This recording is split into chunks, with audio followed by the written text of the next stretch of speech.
இதுதான் புளி, ரசத்துக்கு போடுற புளி கொட்டை எடுத்து சரியான ஸ்ட்ராங்காக இருக்குது.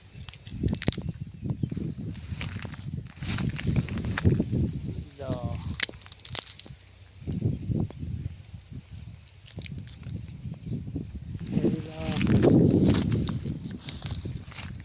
தெரியுதா புளியை வந்து இன்னைக்கு பறிக்க போகிறோம்.